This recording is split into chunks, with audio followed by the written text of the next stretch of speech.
depending sa advocacy saka sa beliefs. Now my question is, what is the PNP doing differently now compared to those that were before you? Kasama na ako doon. Ano ba yung kulang namin noon na ginagawa nyo ngayon? Kung bakit ganyan yung mga numero ngayon na ipapakita ninyo? It's the aggressiveness factor, Your Honor. The PNP now are more aggressive in the campaign against drugs. It's because the PNP believes that we have a president that is willing to support us all throughout this campaign. Walang iwanan, according to the president, Your Honor. So what you're saying is it's more of leadership-driven, yung Yes, Your campaign Honor. ngayon. So, kung hindi si President Duterte yung Commander-in-Chief, baka, and assuming that you are the Chief PNP, hindi rin ganyan ang mga numbers na makikita ng mga kababayan natin? Precisely, Your Honor, because even though if I am the Chief PNP, I don't have the backing of a president like President Duterte, I will not be very brave enough to encourage my men to go after these people aggressively and put an end to the drug menace within 6 months per directives of the President. Okay, Your that's Honor. clear enough. Now, I'll go to yung mga SOP. Di ba meron naman tayo niya standard operating procedure na you know the drill, so to speak, ano? Pag lumabas yung mga tao natin sa field, alam na yung gagawin dapat.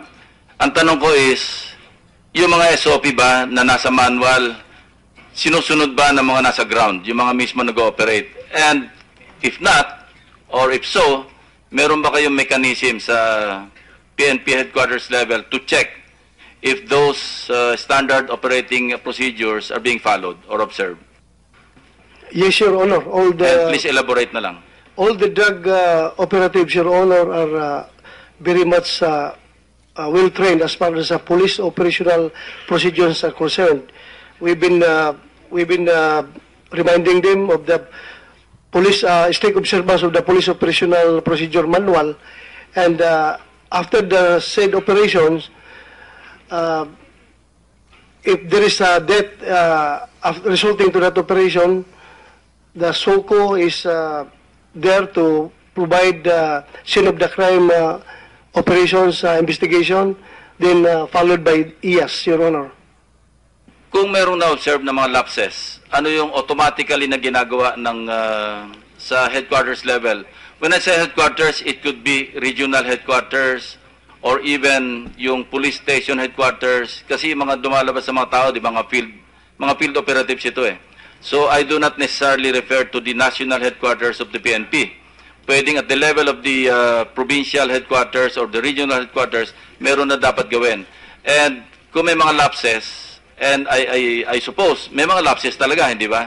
Ano yung unang action taken pag may na-observe na mga lapses? Your Honor, we have an oversight committee in our campaign against drugs at all levels of command in the PNP, from the station level up to the national level, Your Honor. And they are the ones evaluating the correctness, the propriety, and the effectiveness of our anti-drug campaign. So if they observe that lapses are happening, so they're the ones reminding these people that they have done something wrong, Your Honor. But that's on the level of the policy, of policy. Kasi oversight. Pero ano yung immediate action na dapat gawin or ginagawa ninyo kung meron na observe na lapses? Right away, anong ginagawa? Through investigation, Your Honor, the Internal Affairs Service is conducting its own investigation right away. Now, that will lead me to my next question. Ilan na yung mga complaints ang na-receive ng PNP, ng IAS particularly, kung meron kayo statistics dyan, at saka how many personnel are involved in those complaints, ano yung action taken, ano yung status ng mga cases. I'm referring to administrative muna, kasi i-confine muna natin sa IAS. Yung criminal, saka na yun. Anyway, meron naman kayo pinakitang statistics. But yung IAS, bigyan mo nga kami ng, i-walkthrough mo nga kami kung ano yung status. Kasi it appears from the testimonies of at least 2 witnesses yesterday na meron talaga nangyayari. So, ano so far ang status ng mga cases? Good morning, sir. By the way, who appointed you? The Chief of the Philippine National Police, I received my orders from the Directorate for Personnel and Records Management of the Philippine National Police. I am the Acting Deputy Inspector General, sir. Di ba dapat presidente nag-appoint ng Inspector General? Yes, sir, the Inspector General, sir. I have no Inspector General right now. I am the Acting Acting. Deputy Inspector General. And ang Which sinasabi by ng- law, sir, is Yeah. supposed to be a two-star rank position. No. By law, ang sinasabi ng Section 40, civilian dapat ang Inspector General. That is correct also, sir. Yeah, so I suggest that you correct that right away, ano? Kasi you cannot go on violating a specific provision of 8551. No, I suppose you have to correct that violation. Your Honor, we are already submitting to the President a list of applicants for the position. And Civilian na to. we will follow that up with the President, Your Honor. Now, doon sa baba, I understand parang separate, parang technical service na ng PNP yung personnel under the IAS. Totoo ba to? Yes, sir. So, puro PNP ito. May mga lawyers din, sir, na civilians na doon sa baba, sir, sa mga regional offices namin sa IAS. So, it's treated as a technical service, like the medical service, dental service, legal service, parang ganyan na yan. Yes, sir, but with more autonomy and more independence in our operations, sir. It should be. Anyway, sagutin mo na yung tanong ko kanina. Yes, sir. At the moment, sir, the statistics of the Internal Affairs Service process, sir, from the independent and autonomous collation of data, which we always pursue sa IAS, sir, is that we have recorded 569 police operations resulting to similar 581 killed in these same drugs operations. And we have investigated these cases, sir. Pending for investigation right now are 222. And we have terminated, sir, the investigation of 23 of these cases when we have proven them to be legitimate. Under pre-charge investigation, sir, are more or less 63. And then drop and close are 38. Bakit more or less? Bakit more or less? Because continuous, sir, yung aming updating, sir, ito. Okay, sige. Oo, sir. Proceed. And then for summary hearing, sir, yung sa Pasay, 1. And then we are just waiting documents doon sa highway patrol na incident, sir. And then which is not drug related.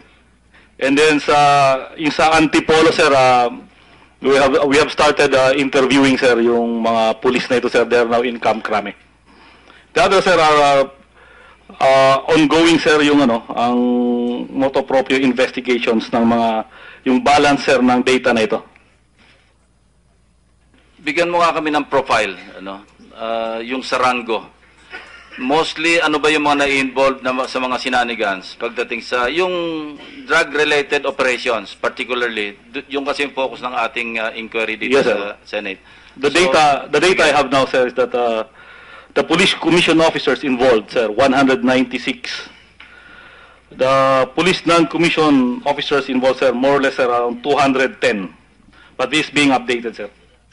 No, sa PCO muna, sa 196, ilan yung senior superintendent o kung merong chief superintendent, ilan yung inspector?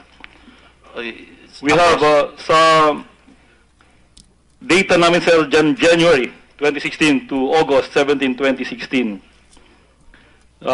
There are no police chief superintendents involved. 0, sir, ang aming data doon. Yung pinakamarami na lang, huwag mo na isa-isahin. Anong pinakamarami? Most prevalent na rango? Ano yung Police senior inspector, sir, at 62.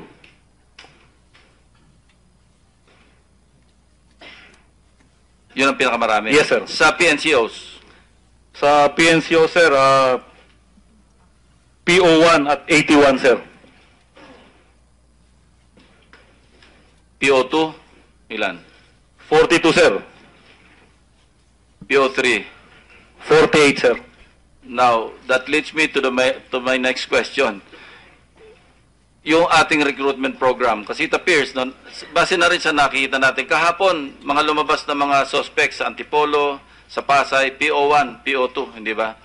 So, there must be something wrong with the recruitment program. Kasi mga bagong recruit, if not the recruitment program, probably yung basic training na binibigyan natin sa mga bagong recruit. Bakit ang babata pa, sila yung pangkaraniwang na-involve?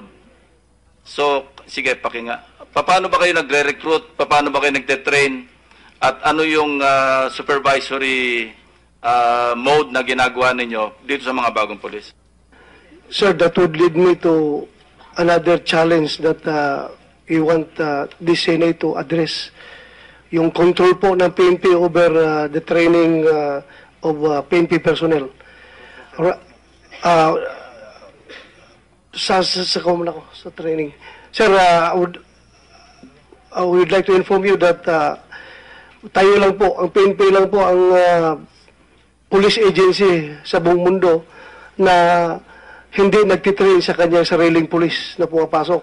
Sino nagte-train sa mga polis natin? That's PPEC, Your Honor. Another agency outside of the PNP.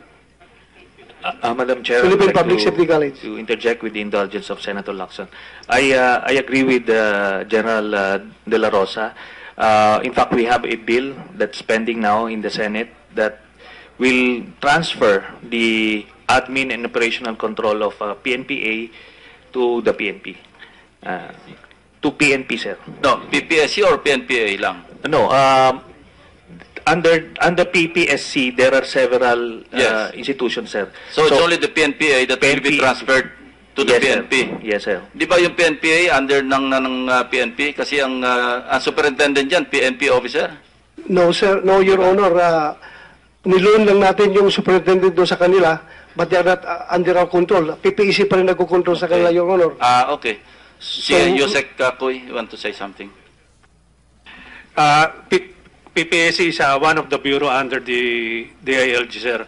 And under the PPSC are the following offices: the PNPA, the PNTI, which trains the new policemen, the PO1. There's also the National Police College. So these are under one bureau outside the PNP, sir. Anyway, saan committee ba na-refer yun, Sunny? Kung sa akin, I will attend to that. That much I can promise you. I will attend to that immediately. Thank you, Your Honor. And I agree with you. Kung wala kayong control sa training, pati sa recruitment, of course, dumadaan sa DP, di ba? Yes, Your Honor. Pero yung training is left to another unit, another Yes, sir. agency. And the PNP has no say whatsoever. Yes, Your Honor. The most that we can do as far as the training is concerned is only recommendatory in nature. We recommend to the PPC what we want to be done in the trainings of our own people. But if PPC doesn't accept our recommendation, then wala po kaming control sa kanila. So that is why we strongly recommend, Your Honor, that ibalik po ninyo sa amin yung control over these training institutions. Ibalik natin sa PNP. Noted and well taken. Kinalabit na ako, tapos na yung 10 minutes ko. Second round na lang ako, Madam Chair. Thank you, Senator Lacson.